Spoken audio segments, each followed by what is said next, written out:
Hello and welcome to my Elemental Warrior guide.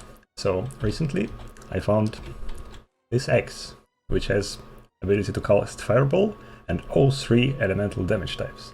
And this thing is practically oozing flavor, so I just had to make a build around it.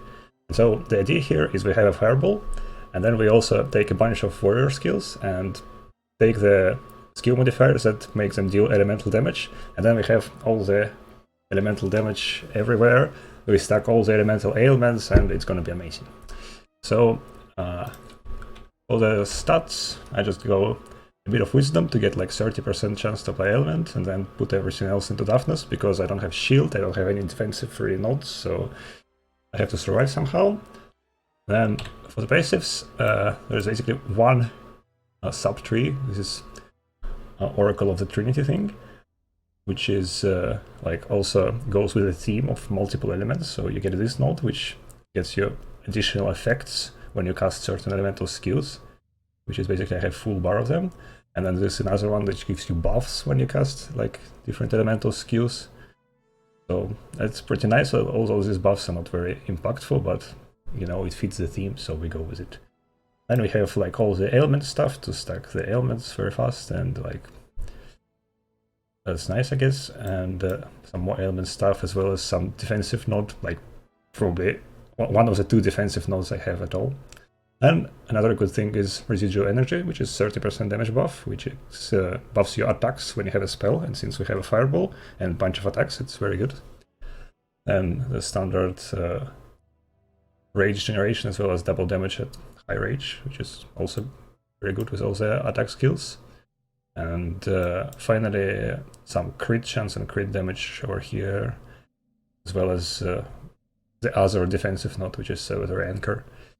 And well, that's pretty much it. Like, I'm level 80, and well, if I had extra points, it will probably be Beacon for the Lost for another 25% damage buff. It's quite easy to get very small force shield. Like, you can put in 1 low-level gem into your armor, or you can have one of Topaz rings, which comes with like 50 force shield on it. But it's of course not optimal because you want the steel ring with crit damage, ideally. Also, there is one type of belt which also comes with like 50 force shield, but I have the trial, so I use that. Anyway, onto the skills.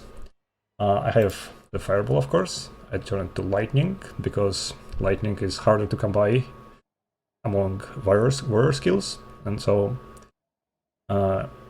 basically other just more ailments, and then this thing I use to dump more willpower and then get rage for it so I can use my other skills. That's the idea. And then this one is a buff. It's 20% damage buff and it lasts for like 10 seconds, so it's very easy to keep it up and it's very nice to have, and I use different damaging skills. And then I have Blade Storm with Frost transformation and just some normal stuff for Blade Storm, I guess. Reduced rage and like increased tick rate, whatever. Then this Flight of Gavanir, which is converted to fire and also has the same buff thingy, which is also 20% buff for 10 seconds, and they both stack, so it's 40% buff from Fireball and the Hammer. Then we have Warpass, because it's the best mobility skill in the game, obviously, and we can also convert it to fire to fit with the elemental theme. And finally the Juggernaut, just for some defense, because no shield once again. Alright, so here's a little gameplay demonstration, the boss fight from level 163 Expedition.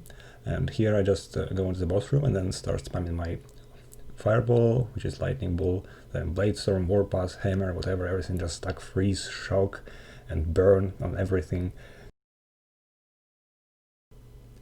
And then I just fucking use Bleeding Edge.